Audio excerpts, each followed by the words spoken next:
नमस्कार, देश न्यूज में आपका स्वागत है। मैं हूं आपके साथ सूरज पाठक। आज हम अपने खास कार्यक्रम में बात करने जा रहे हैं यूसीसी की। दरअसल यूसीसी पर हम इसलिए बात कर रहे हैं क्योंकि इस समय जहां देश में एक और यूसीसी लागू करने की बात की जा रही है, वहीं दूसरी ओर यूसीसी के विरोध में स्वर मुखर हो रहे हैं। मध्य प्रदेश में आगामी विधानसभा चुनाव की तैयारी को लेकर के सभी राजनीतिक दलों ने कमर कस ली है। मध्य प्रदेश की दोनों प्रमुख पार्टियां भारतीय जनता पार्टी और कांग्रेस के नेताओं ने चुनावी तैयारियां शुरू कर दी हैं। इसके साथ ही कई छोटे दल भी अपना अपना जोर लगाने के लिए तैयार हैं। इसी बीच प्रधानमंत्री नरेंद्र मोदी ने भोपाल में मेरा बूथ सबसे मजबूत कार्यक्रम को संबोधित किया। इस कार्यक्रम में उनके निशाने पर देश की विपक्षी पार्टियां रहीं। वहीं उन्होंने विपक्षी दलों पर हमला करते हुए कहा कि तुष्टीकरण की राजनीति ने देश को काफी नुकसान पहुंचाया है। प्रधानमंत्री नरेंद्र मोदी ने अपने भाषण में इस समय चर्चा में चल रहे समान नागरिक संहिता के मुद्दे पर खुलकर बात की।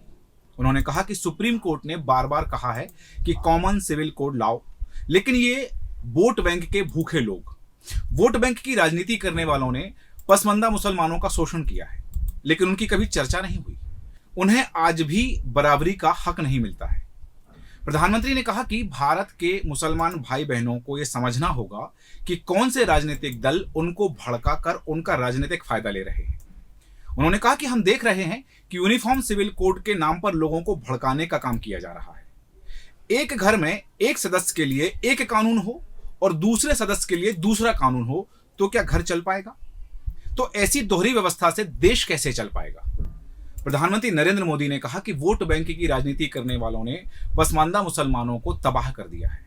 उनके ही एक वर्ग ने पसमानदा मुसलमानों का शोषण किया है। उन्हें नीचा और अछूत समझा जाता है। यह सब पिछड़े हैं, इनके साथ इतना भेदभाव हुआ है। हमने सबका साथ, सबका विकास की भावना के साथ इनका भी विकास किया है। भारतीय जनता पार्टी के कार्यकर्ता मुसलमानों के पास जाएं और तर्कों और तथ्यों के साथ उन्हें समझाएं, तब उनका भ्रम दूर होगा। प्रधानमंत्री नरेंद्र मोदी समान नागरिक संहिता की वकालत करते हुए उन्होंने कहा है कि उन्होंने विपक्षी दलों पर जमकर निशाना भी साधा कि यूनिफॉर्म सिविल कोड के नाम पर ऐसे लोगों को भड़काने का काम हो रहा है। आप मुझे बताइए, एक घर में परिवार के एक सदस्य के लिए एक कानून हो, परिवार के दूसरे सदस्य के लिए दूसरा कानून हो, तो क्या वो घर चल पाएगा? क्या कभी भी चल पाएगा क्या?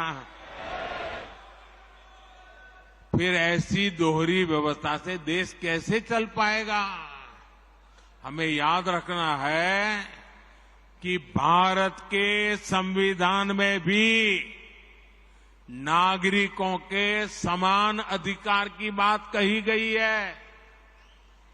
साथियों, ये लोग हम पर आरोप लगाते हैं, लेकिन सच ये है कि यही लोग मुसलमान करते हैं।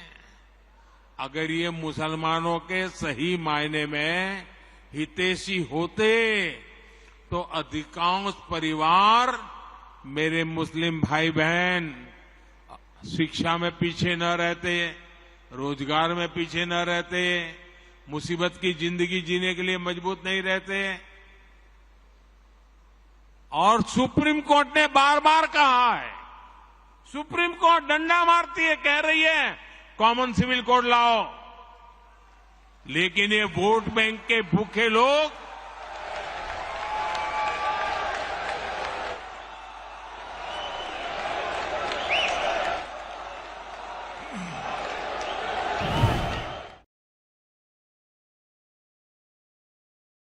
प्रधानमंत्री नरेंद्र मोदी के यूसीसी वाले बयान पर विपक्षी दलों के राजनेताओं ने अपनी प्रतिक्रिया दी है।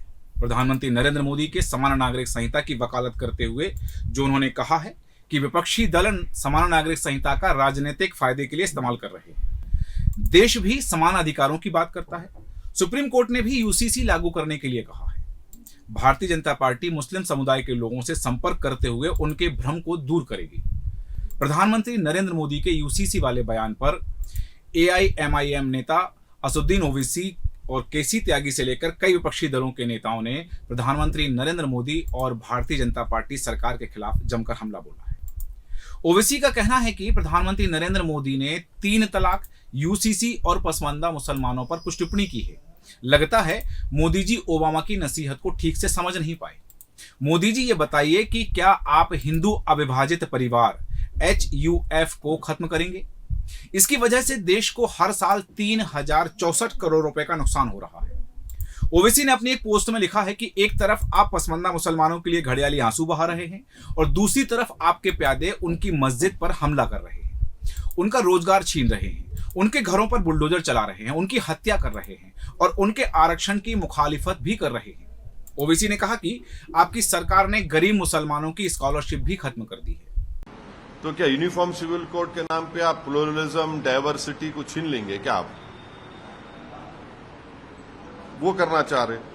यूनिफॉर्म सिविल कोड की जब बात प्रधानमंत्री कर रहे हैं, वो यूनिफॉर्म सिविल कोड की नहीं बात कर रहे, वो हिंदू सिविल कोड की बात कर रहे। पूरे जो इस्लामिक रेफरेंसेस है प्रैक्टिसेस के, उसको वो इलीगल ट्रीट करेंगे और पूरे हिंदू प्रैक्टिसेस को प्रधानमंत्री अंडर द लॉ प्रोटेक्ट कर लेंगे।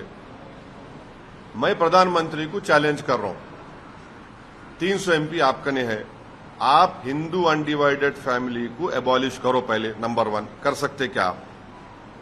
Thirdly, fourthly, section 21A special marriage act जो है, it protects marriages and inheritance between Hindus, but the same is not extended to Muslims. Why? समान नागरिक संहिता के मुद्दे पर टिप्पणी करते हुए JDU नेता KC त्यागी ने भारतीय जनता पार्टी पर निशाना साधते हुए कहा कि समान नागरिक संहिता के मुद्दे पर सभी नागरिक दलों और हितधारकों को शामिल किया जाना चाहिए। JDU के वरिष्ठ नेता KC त्यागी का कहना है कि बीजेपी सिर्फ वोट बैंक के लिए राजनीति करती है। वोट बैंक की पॉलिटिक्स सिर्फ और सिर्फ भारतीय जनता पार्टी करती है, जो हर बार चुनाव के मौके पर ऐसे बिंदु तलाश करती है जिससे धार्मिक ध्रुवीकरण हो और भाजपा को फायदा हो। UCC के कोई खिलाफ नहीं है, सभी दलों को, सभी जो स्टेक होल्डर्स हैं उनको बुला के चर्चा करनी चाहिए। प्रधानमंत्री नरेंद्र मोदी के समान नागरिक संहिता के बयान पर कांग्रेस ने भी अपनी प्रतिक्रिया दी है।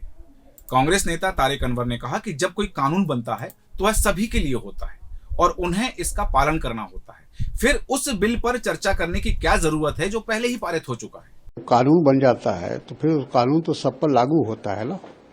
तो जब जो बिल पास हो चुका है, अब उस पर चर्चा करने का क्या मतलब? फिर वो चर्चा कर क्यों रहे हैं तब? ये तो प्रधानमंत्री जाने कि जब एक चीज लोकसभा से, राज्यसभा से बिल पास हो चुका है और वो लागू है, तो उसके बाद इस इश्यू को खड़ा करना, ये सिर्फ इसलिए, जहां तक मैं समझता हूं कि उनकी जो राजनीति है वो ध्रुवीकरण की राजनीति है और लोगों को इसी बहाने, चूंकि मध्य प्रदेश में चुनाव है तो कैसे ध्रुवीकरण किया जाए, क्योंकि पिछले 17 साल या जो भी उनका समय रहा है चौहान साहब का, वो कोई ऐसी उपलब्धि नहीं है राज्य में, देश में भी ऐसी कोई उपलब्धि नहीं है जिसको लेकर प्रधानमंत्री चुनाव में जाएं तो 3 तलाक को लेकर जाएंगे, यूनिफॉर्म सिविल कोड लेकर जाएंगे, इन्हीं सब इश्यू को लेकर जाएंगे। बहरहाल वार और पलटवार तो होते रहते हैं, लेकिन असली मुद्दा है कि क्या देश में चुनाव से पहले केंद्र सरकार समान नागरिक संहिता लागू करने वाली है। 22वें विधि आयोग ने समान नागरिक संहिता पर सुझाव आमंत्रित किए हैं। अब देखना है कि 22वें विधि आयोग का क्या निर्णय आता है और केंद्र सरकार इस पर अपनी क्या राय जाहिर करती है, या फिर संविधान में दिए गए राज्यों के अधिकार के तहत पहले देश के कुछ राज्यों में UCC लागू करने पर विचार किया जाएगा। जो भी हो, चुनाव को देखते हुए भारतीय जनता पार्टी इस मामले में फूंक फूंक कर कदम उठा रही है। हमारे आज के खास कार्यक्रम में इतना ही। कल फिर होगी आपसे मुलाकात। आप बने रहें देश न्यूज के साथ। नमस्कार।